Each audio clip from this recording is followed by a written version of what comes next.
Hi everyone, this is Christina, and I just wanted to share with you my Module 4 thoughts on how to improve my lesson plan from last week. I wanted to start off by sharing some background with you guys on what my lesson was about last week, just so we're all on the same page. I created a lesson centered around a 9th grade Earth Science, SOL, about renewable and non-renewable energies. So in order to do that, my hook was what I called exploration stations. Students were going to be paired up in groups of 4 and move through those stations in order to get their interests piqued and their brain working and sort of exploring all the areas of renewable and non-renewable energy. And at the end of those exploration stations, they will have a chance to work with a partner to create a 3D design for a wind turbine blade. At the end of the class period, they'll be able to share that design with the class, they can get some feedback, and throughout the rest of the unit, they're going to be able to work with their partner to improve that wind turbine blade, and at the end of the unit, they'll submit it, have it printed, and that printed blade will serve as part of their unit grade. And that way they can demonstrate their knowledge in more than one way. They're not just relying on the test to tell me what they know. So in looking at the technology standards we were reading about this week, I found a few places that I would like to improve my lesson, and I want to share those with you guys. So the first one that I read about was the Technology Integration Matrix, or the TIM model. And there were a couple places that I thought I incorporated this well, but overall I thought I was kind of lacking.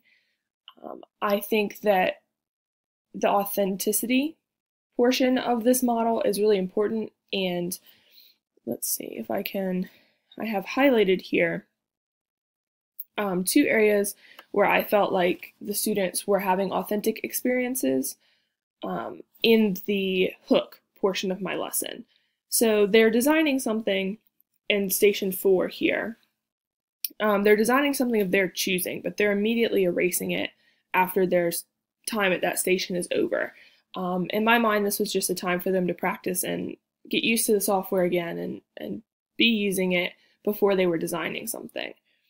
But I think that in order to make this the most authentic, they would be able to save this potentially in a folder for the class, and we could share those so that they can spark ideas in others and they can use that model to build off of if they create something that's relevant to the lesson, or in the future it might be relevant. And it encourages that exploration of the program and their own thoughts and really developing that authentic piece. Here in number 5, they are working with a mock oil spill with vegetable oil and water, and they're using resources that have been provided for them.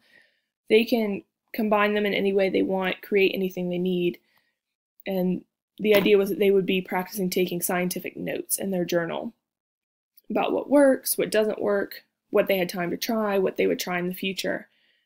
I think in order to add some more authentic structure to that, it would be nice to allow them to choose some of the materials that were provided, potentially in the class period before as an exit slip, or a discussion that the class could have if time allowed, thoughts for what they think would serve as good tools to clean up an oil spill. And that way the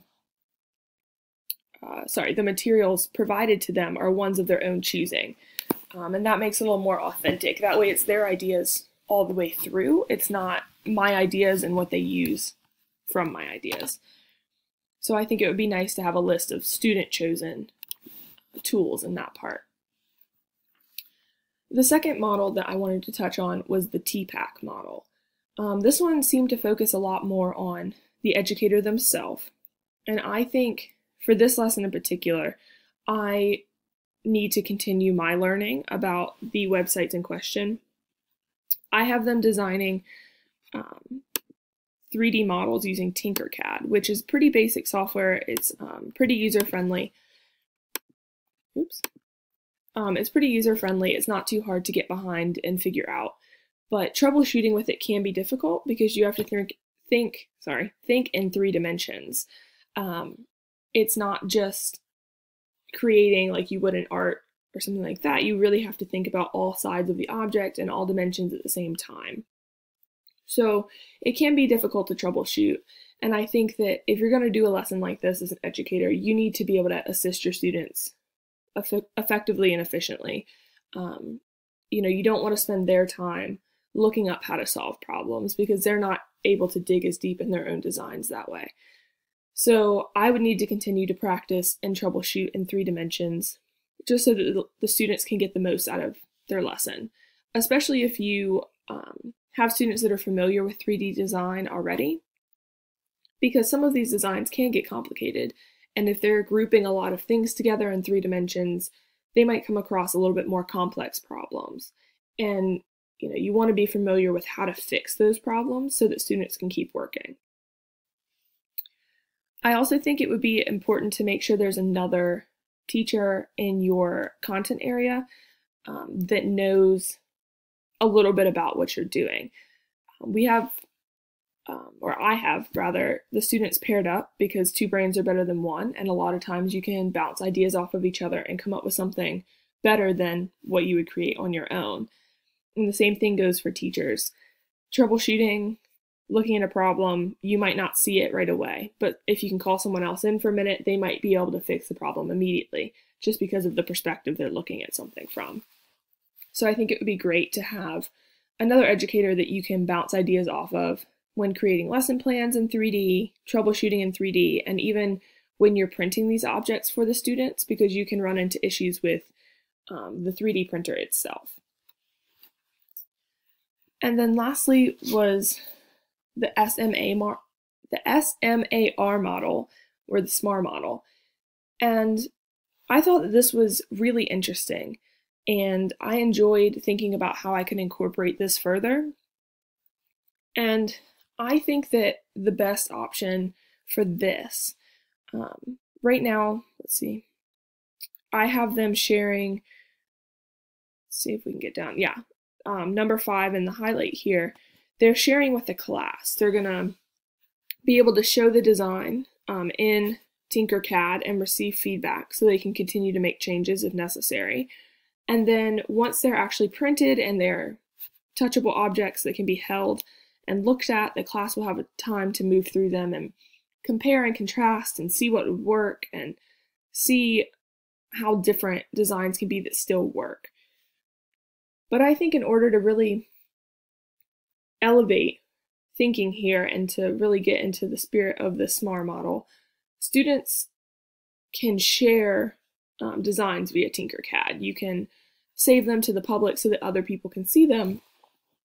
And I think it would be nice if they could open these designs up and then have them shared with elementary and middle school teachers that could use them in their lessons. And that way, students in those grades would be learning from a student in an upper grade, but it's all student created. Now you would obviously have to have teachers on board with that in the other levels of science that would be willing to incorporate those designs. But 3D printing is becoming much more popular. Excuse me. The printers themselves are not as outrageously priced as they were. They're very manageable now. And printing itself is fairly simple. If you're not going to be designing, then the printing aspect is very simple. And it's really cost effective if you're printing small objects, especially like these would be. So if you could find teachers in elementary and middle school who would be willing to use your high schoolers' designs, I think that that would be a really powerful teaching tool, not only for the high schoolers to be able to see the impact of what they're creating and how important that information really is and how it can be passed on to others, but also for the younger students to see what older students can create and to start getting those creative juices flowing and thinking about 3D design, because it is a different way of thinking. But it can really help students to understand why something like a wind turbine blade has a specific shape and why it needs to be a specific shape in order to work. So those were my thoughts for this week's module. I hope that you guys will have some thoughts to share with me on how I can continue to improve, and I look forward to finding out about your lessons. Thank you.